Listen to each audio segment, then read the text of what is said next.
Hello, and welcome to the Guitar Department. I'm your host, Devon Miller.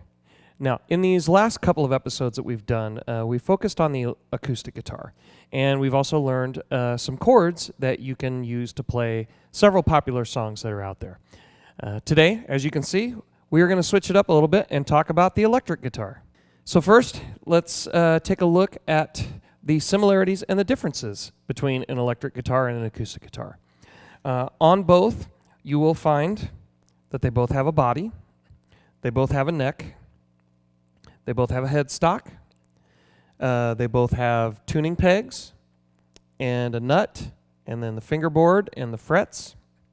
Although on an electric guitar, you probably have a few more frets than you would on an acoustic. And on the body, you will also find this part here, which is the bridge. Now, it does look different than the type of bridge that we have on an acoustic guitar. Some of them have this bar that goes by a few different names, tremolo bar, whammy bar, but I'm not going to get into that in this episode. Maybe in a later episode we can go over what this does. But for now, just know that this is the bridge, just like on an acoustic. Really, the main differences on an electric guitar is, first of all, you don't have a sound hole. Instead, what you have are these items here, which are called pickups.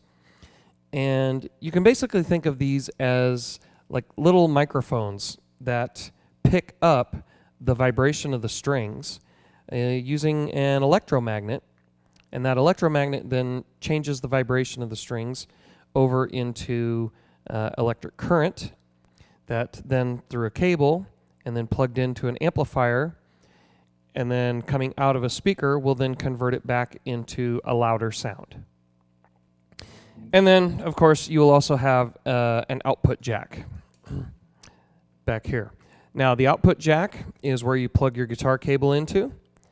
And then, of course, the other end, you plug into your amplifier, which makes the sound louder, and then it comes out the speaker.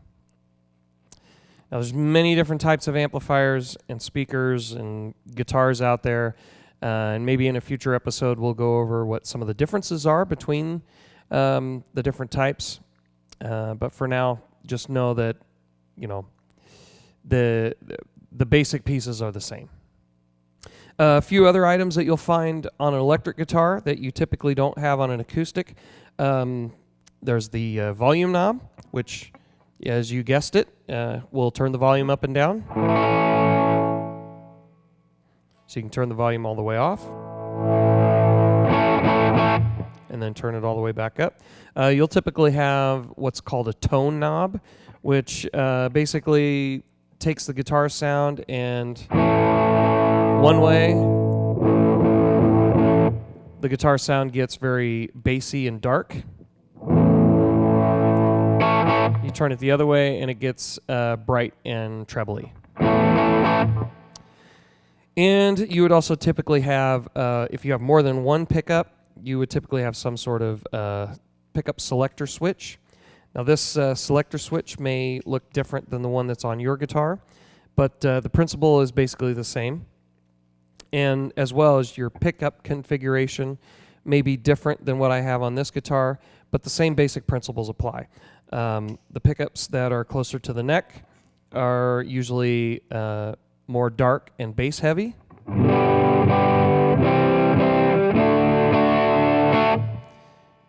And then the pickups that are closer to the bridge are brighter and more trebly. And then you can usually do some sort of combination of the pickups to get some other different sounds.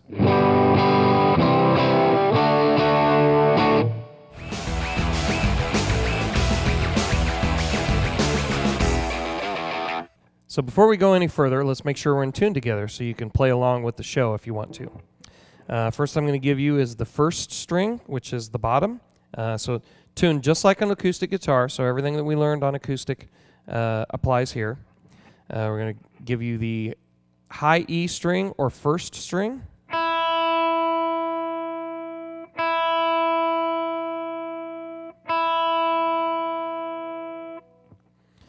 The second string or B string.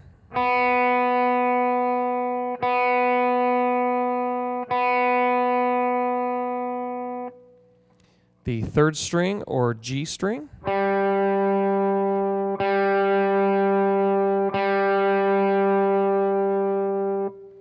the fourth string or D string,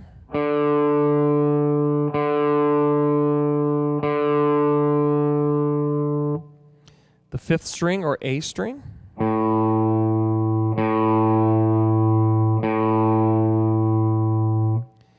and finally the low E or sixth string.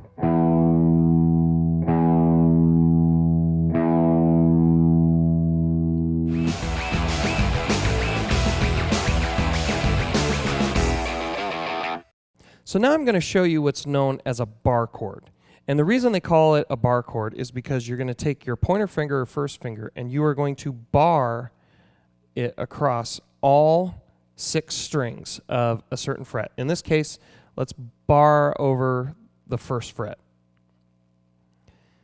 Then we're going to take our middle finger and we're going to place it on the second fret of the G or third string. We're going to take our ring finger and we're going to place it on the third fret of the A or fifth string, and we are going to take our pinky and we're going to place it on the third fret of the D or fourth string. And then we're going to strum all 6 strings.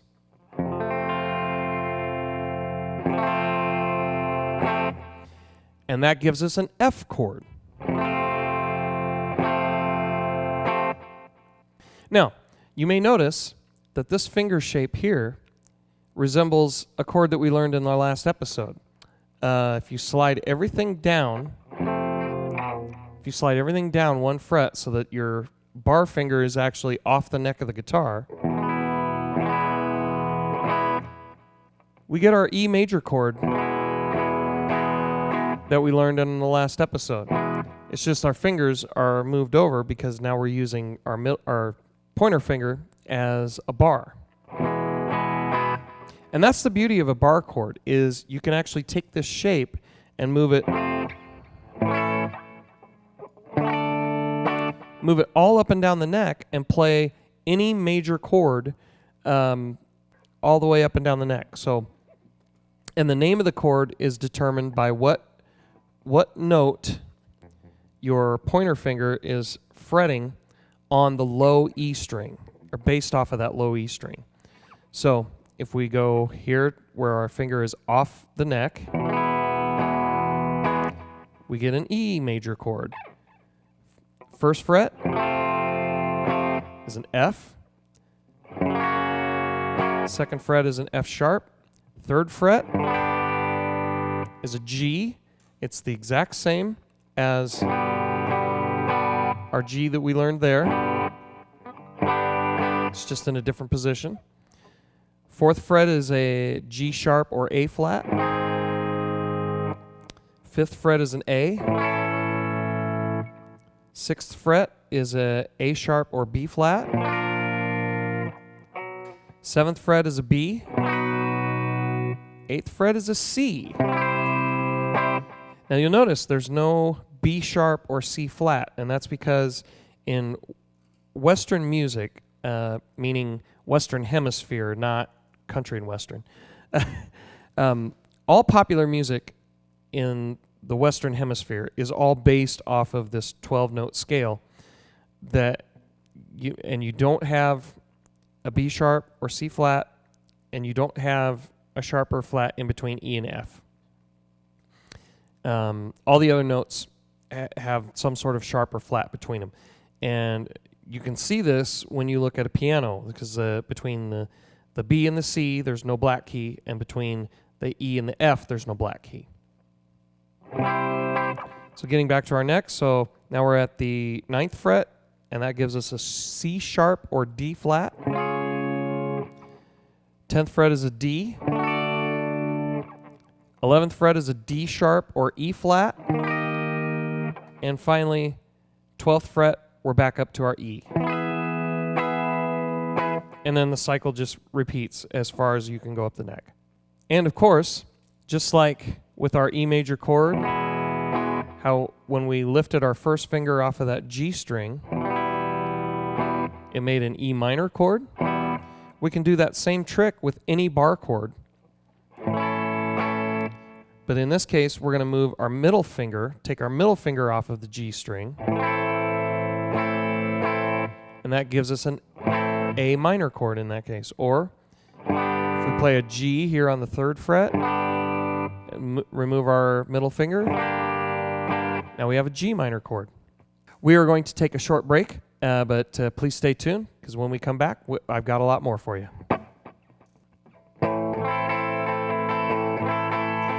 As I walk along, I wonder what went wrong with our love, a love that was so strong. As I still walk on, I think of the things we've done together while our hearts were young.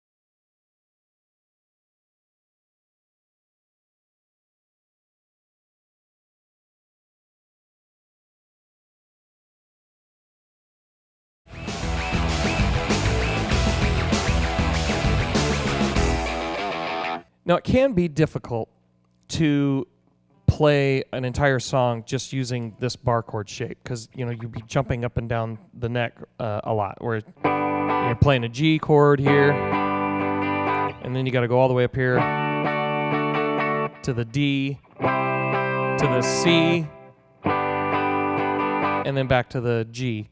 So let me show you another bar chord shape that you can use to where you don't have to jump around quite so much.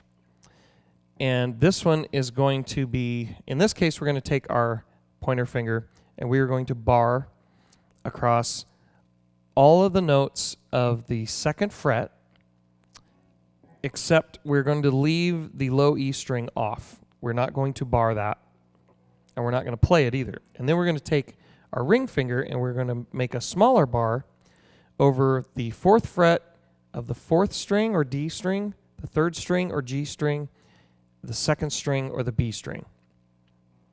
And then technically, you're supposed to lift up your ring finger so that the high E string, you're actually barring with your pointer finger.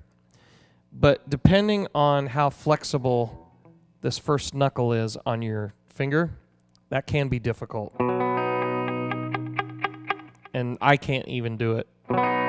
If I raise that finger up high enough, then I lose the bar on the B string.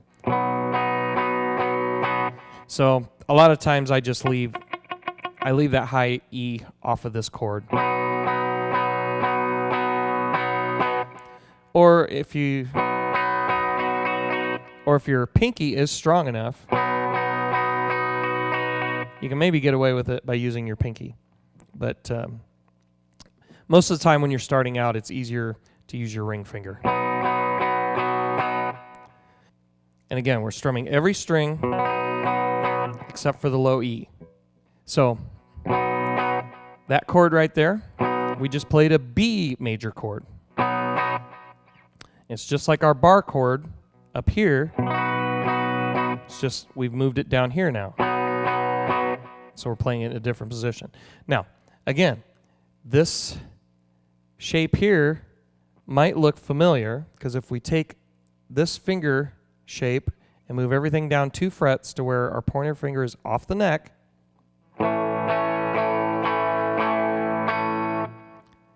we are actually playing an A chord, the same A chord that we learned in the last episode with this finger position. It's just now we're using this finger to just play all of those notes all at once. And now we can take this bar chord shape and move it up and down the neck and play all of those same chords, just now the note or the chord name is going to be based on whatever note your pointer finger is fretting based on the notes of the A string. So if we start here with our pointer finger off the neck completely, then we have an A. First fret is a B flat. Second fret is a B. Third fret is a C. Remember, no B sharp or C flat. Just goes right from B to C. Fourth fret is a C sharp or D flat. Fifth fret is a D. Sixth fret is a D sharp or E flat. Seventh fret is an E. Eighth fret is an F. Remember, no E sharp or F flat. Ninth fret is an F sharp or G flat. 10th fret is a G. 11th fret is a G sharp or A flat. And finally, at the 12th fret, we have our A again. And then the pattern repeats itself. So now we can take that shape in combination with our other bar chord and say we want to play a song that has G, C, and D. So instead of doing this, now we can go G here.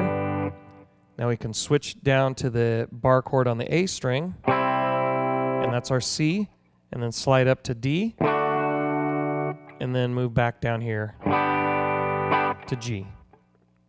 We can also make this bar shape minor by doing the same trick that we did to make an A minor chord, where we took our E major shape and moved every finger down one fret, and then strummed every string but the low E, and we got an A minor. So now if we take this bar chord shape and move every finger down one string, that gives us the minor on the A string. So in that case, we have a C minor. That's a D minor. That's an E minor. So same chord as this. It's just in a different spot. Now, we are going to take another short break, but we will be right back, so please stay tuned. I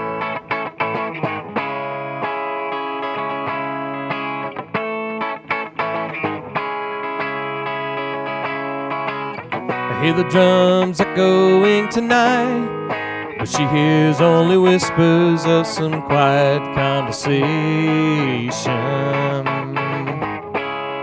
She's coming in 12:30 flight. The moonlit wings reflect the stars that guide me towards salvation. I stopped an old man along the way, hoping to find some old forgotten words or ancient melodies. He turned to me as if to say, "Hurry, boy, she's waiting there for you."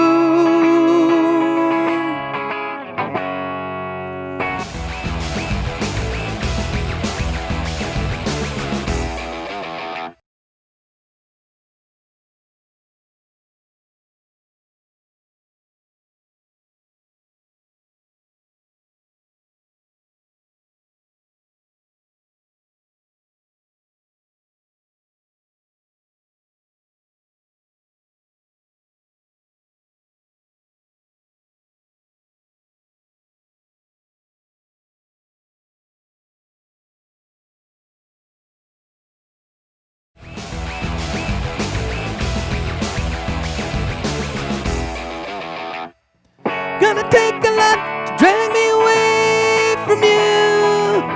There's nothing that 100 men or more could ever do. Up bless the rains down in Africa. Gonna take some time to do the things we never had.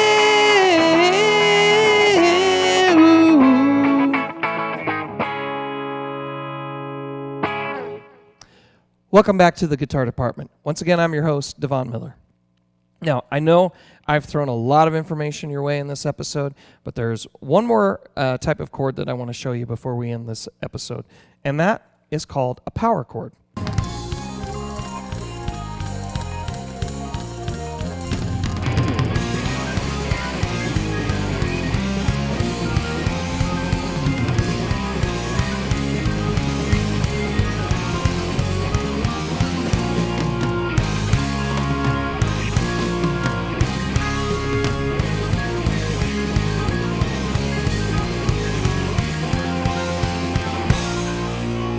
Now, power chord is actually really easy to play because we're only going to use our first finger and our third finger.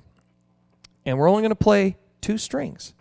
So, in this case, we're going to take our first finger and we're going to place it on the 3rd fret of the low E string or 6th string. And we're going to take our ring finger and we're going to place it on the 5th fret of the A or 5th string. And we're just going to strum those 2 strings.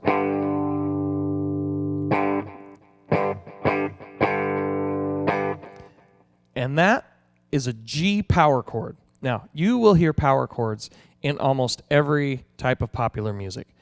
Pop, country, rock, blues, they all use power chords.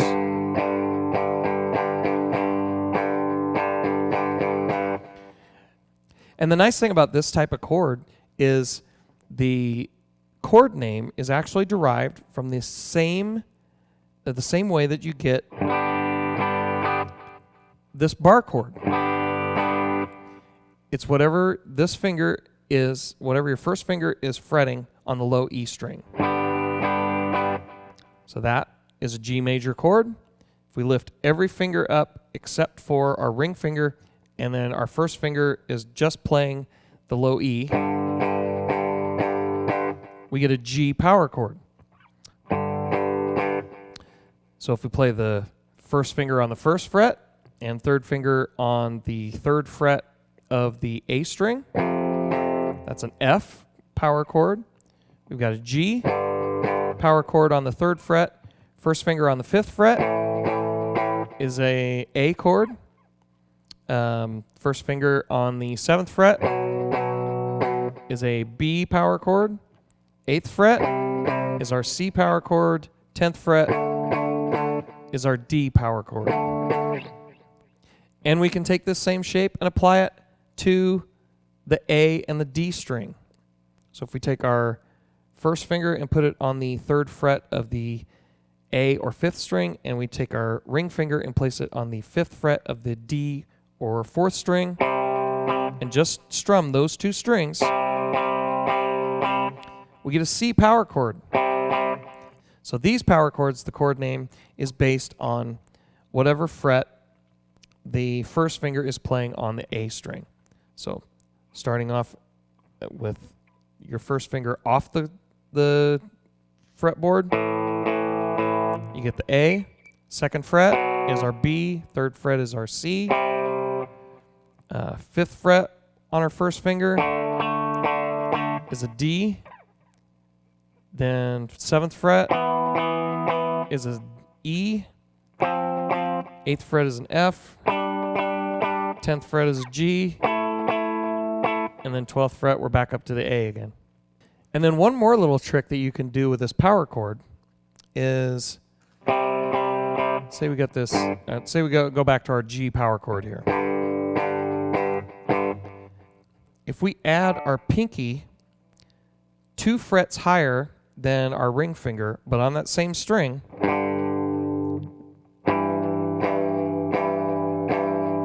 we get that sound, and then we lift our pinky finger back off, we can play like a little boogie woogie type rhythm.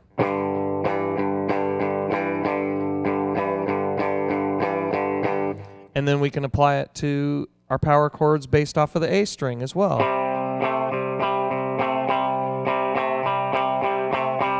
Now, I'm sure you've heard that in several popular songs, you know, like Johnny Be Good. So that's an A. So way down in Louisiana, close to New Orleans, Way back up in the hills among the evergreens, stood a log cabin made of earth and wood. A little country boy named Johnny Be Good. Or if the house is a rockin', that's in B, so we go up to the 7th fret. If the house is a rockin', don't bother knockin'. If the house is a rockin', don't bother knockin'. If the house is a rockin', don't bother, come on in. And of course, any blues song will use that pattern.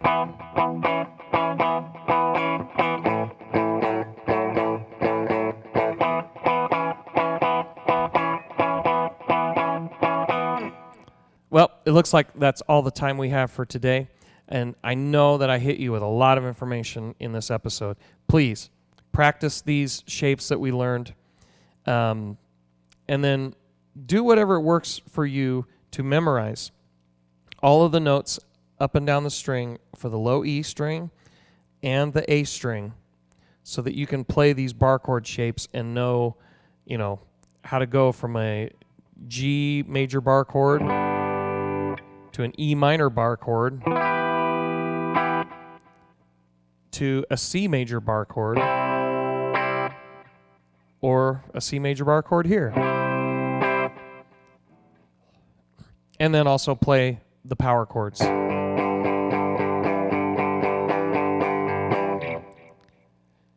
So, this has been Devon Miller for the Guitar Department, and I will see you next time.